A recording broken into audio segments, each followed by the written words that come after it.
The fluorescent lights hummed above me, that specific frequency that only exists in office buildings after midnight. I'd been working the overnight shift at Meridian Life Insurance for 3 years now, and I'd gotten used to the sound. It was Tuesday, 2:17 a.m., and my coffee had gone cold again. My name is Sarah Chen, and I process death benefit claims. Not the most cheerful job, but it pays well, and working nights means I avoid traffic and office politics. Plus, there's something peaceful about being one of only 5 people in a building designed for 500. I stretched my fingers before diving back into the queue. 47 claims waiting. The system pinged softly as each new file loaded. Car accident in Toledo. Heart attack in Phoenix. Drowning in Miami. Each claim was a tragedy reduced to paperwork, but I'd learned to compartmentalize. Had to. The coffee maker gurgled from the break room. Marcus was probably brewing his 3rd pot of the night. He worked 2 cubicles over, processing medical claims. We'd nod at each other occasionally, maybe share a few words about the weather or last night's game, but mostly we kept to ourselves. Night shift people understand the value of silence. I clicked through to claim number 32. The screen flickered, not unusual for our ancient system, and the file loaded slowly. I drummed my fingers on the desk, watching the progress bar inch forward. When it finally opened, I froze. Claimant: Sarah Chen.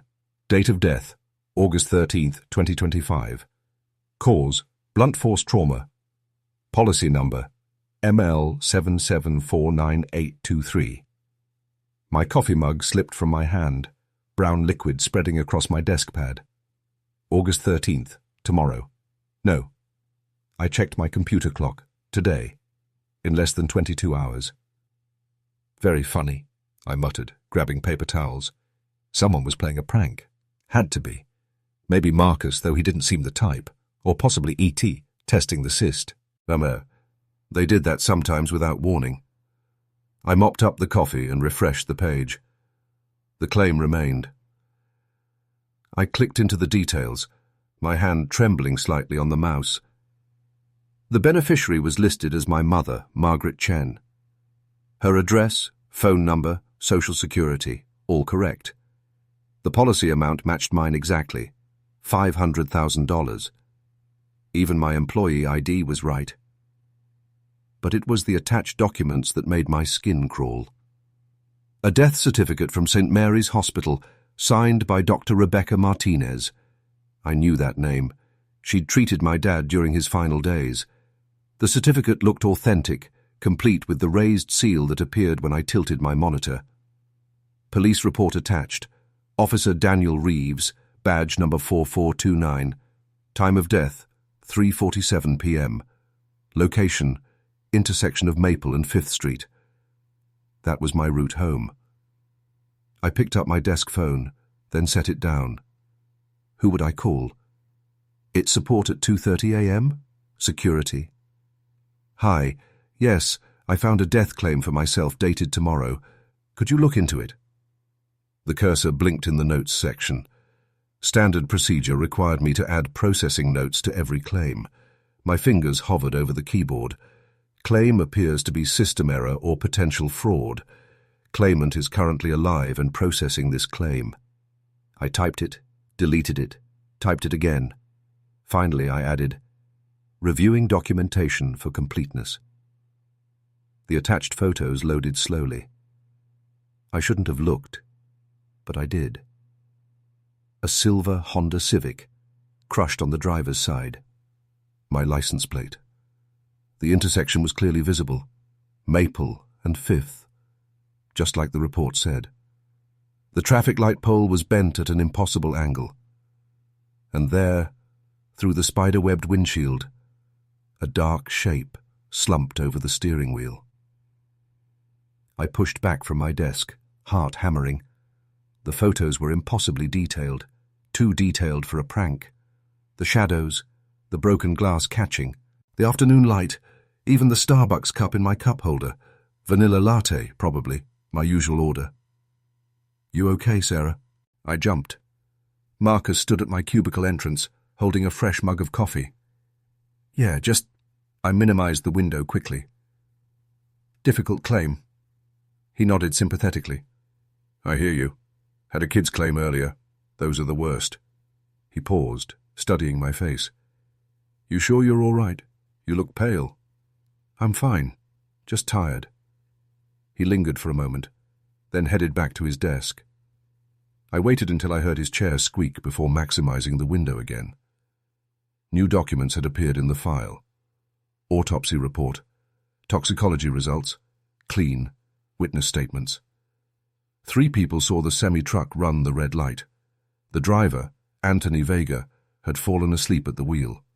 22 years old, working his 3rd double shift in a row. I read his statement. I just closed my eyes for a second. I swear it was just a second. I didn't see her until it was too late. My phone buzzed. A text from an unknown number. Don't go home the usual way. I stared at the message, then back at the claim. The timestamp showed it had been filed at 4:15 p.m. on August 13th, 30 minutes after my supposed death. Fast for a claim filing, but not impossible if someone was prepared. I pulled up our customer database and searched my own policy, active since my first day of employment. Beneficiary, Margaret Chen. Everything matched the claim perfectly. Last premium paid, August the 1st, automatically deducted from my paycheck. Another document appeared in the claim file. This one made me stop breathing. Security footage from a traffic camera. The timestamp read, August 13th, 2025, 3:46 p.m. I watched my silver Civic approach the intersection. Watched myself check my phone at the red light, a habit I knew I should break. Watched the semi-truck barrel through the intersection. Watched the impact. I closed my eyes, but the image was burned into my retinas. The way my car crumpled like paper. The way the truck's momentum carried both vehicles into the traffic light pole. When I opened my eyes, the video was gone. The claim showed no attached video files. I clicked through the documents again.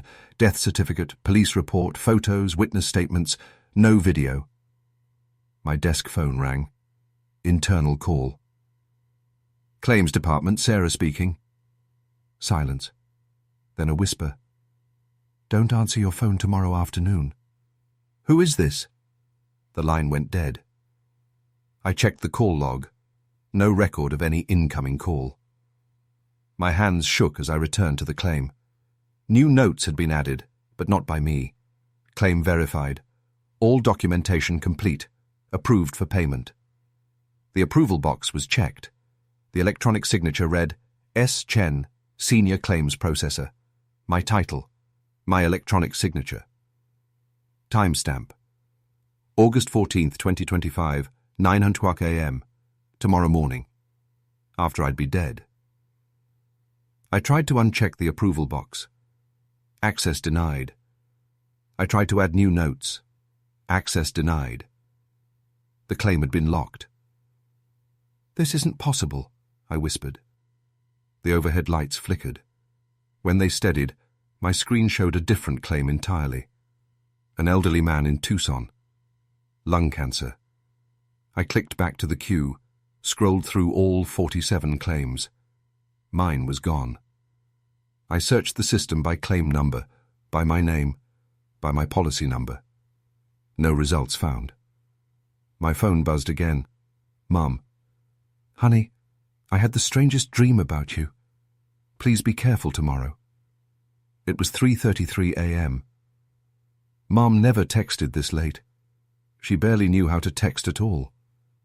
I called her. It rang once before going to voicemail, but I could hear breathing on the other end. Mom? Sarah. Her voice was strange, hollow. I'm so sorry about tomorrow. Mom, what are you talking about? The insurance money will help with the funeral costs. You always were so practical getting that policy. Mom, you're scaring me. I'll wear the blue dress, the one you said brings out my eyes.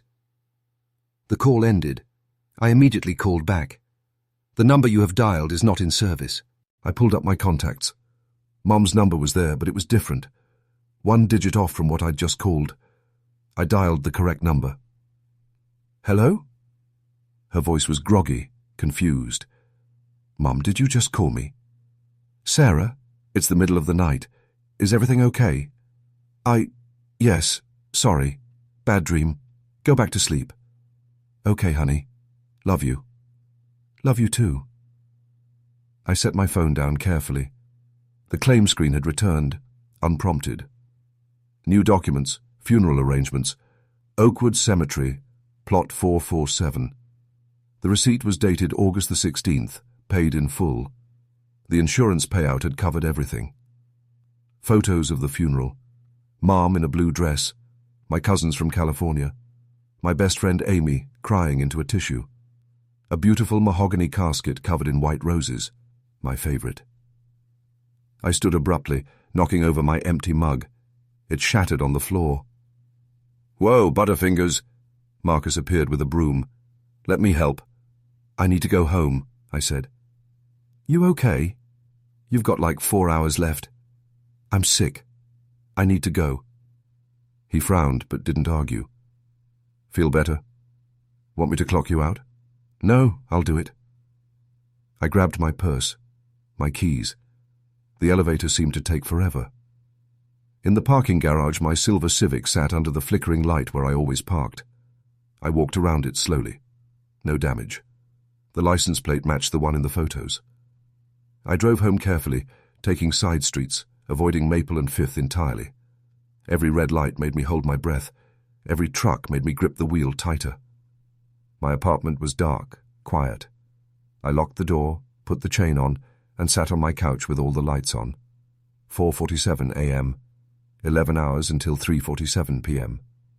I called in sick for my next shift, texted my mum that I loved her, ordered groceries for delivery instead of going out. Unplugged my phone at 3 o'clock p.m. At 3:47 p.m. on August the 13th, I was sitting on my couch, watching the clocks. 3:48 came and went. 3:49. 400. I was alive. At 4:15, I carefully turned my phone back on. No messages, no missed calls. I pulled up my work email on my laptop, logged into the claim system remotely. There it was. Claim Mund ML 7749823-2025. Sarah Chen. Status: paid in full. But the date had changed. August 14th, 2025. Tomorrow. The cause of death was different too. Carbon monoxide poisoning. Location: 1247 Birch Street, apartment 4B. My apartment. I ran to the windows, throwing them all open. Checked the carbon monoxide detector. Battery was dead. When had I last changed it? I couldn't remember. My laptop dinged. New email from Meridian Life Insurance HR. Dear Sarah, we regret to inform you that your employment has been terminated effective immediately due to unauthorized access of confidential files and absence without proper documentation. Your final paycheck will be mailed to your address on file. Additionally, please be advised that your life insurance policy has been cancelled due to non-payment. I refreshed the claim page. Access denied. Invalid credentials. My phone rang. Unknown number. Hello? Sarah Chen? A man's voice, professional, tired. Yes? This is Officer Daniel Reeves. I'm sorry to inform you there's been an accident. I hung up, grabbed my keys, ran to my car. The engine wouldn't start. I tried again. Nothing. The gas gauge read empty, but I'd filled up yesterday. Hadn't I? My phone rang again. Mum's number. Her real number. Sarah? The insurance company called. They said there was a claim? I don't understand. I dropped the phone. Through my apartment window, 4 floors up, I could see a silver Honda Civic pulling into the intersection of Maple and Fifth. I could see the semi-truck approaching the red light, not slowing down. I was in 2 places at once. In my apartment with a dead car battery and empty gas tank, and behind the wheel of that Civic, checking my phone, not seeing death approaching at 60 miles per hour. The clock on my wall read 3:46 p.m. I closed my eyes and waited for the sound of crushing metal. It never came. When I opened them, I was at my desk at Meridian Life Insurance. 2:17 a.m. My coffee was cold. 47 claims in the queue. I clicked on number 32. Claimant: Sarah Chen. Date of death: August 13th, 2025. My phone buzzed. A text from an unknown number. Don't go home the usual way. The fluorescent lights hummed above me, that specific frequency that only exists in office buildings after midnight. I'd been here before. I'd do this again tomorrow night, and the night after, and every night until I figured out how to break the loop, or until the claim finally processed correctly. I took a sip of cold coffee and started typing my notes. Claim under review. Documentation incomplete. But this time, something was different. Marcus wasn't at his desk. The coffee maker wasn't gurgling. The building was completely silent except for that fluorescent hum. I stood up slowly.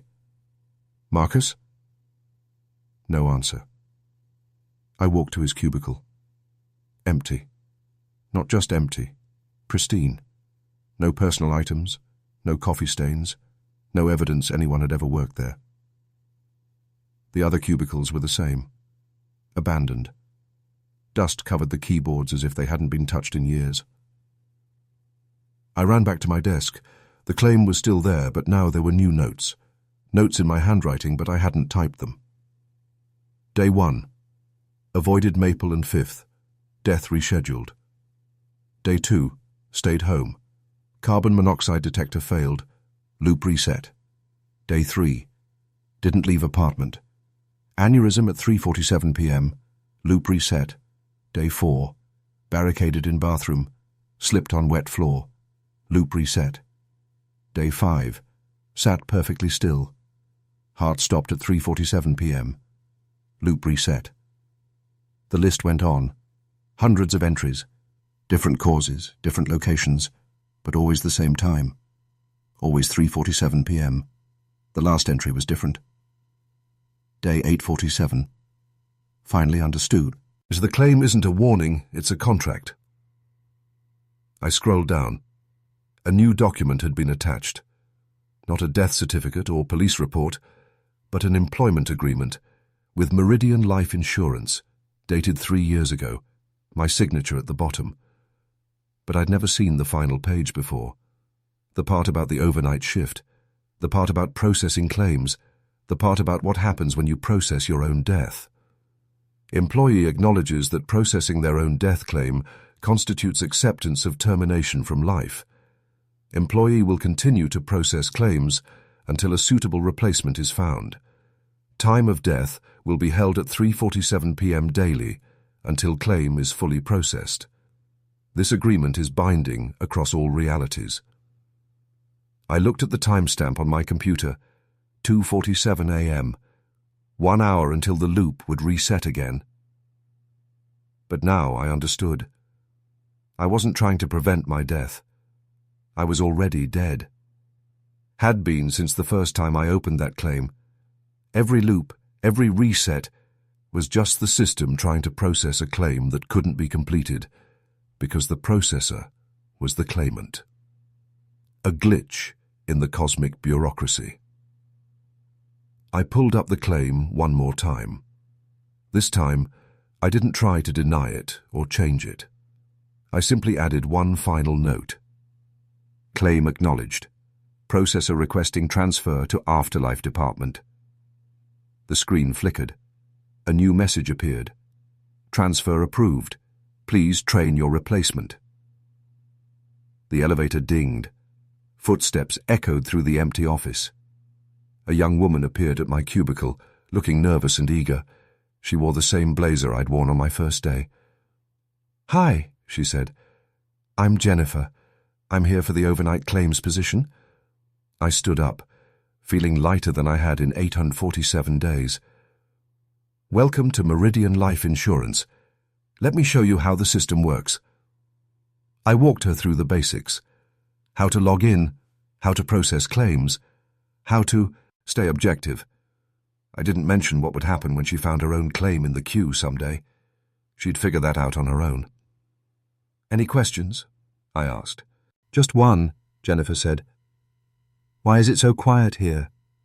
I thought there'd be more people on the night shift." I smiled. "There are. You just can't see them yet." I gathered my things. Funny how I still had things to gather after all.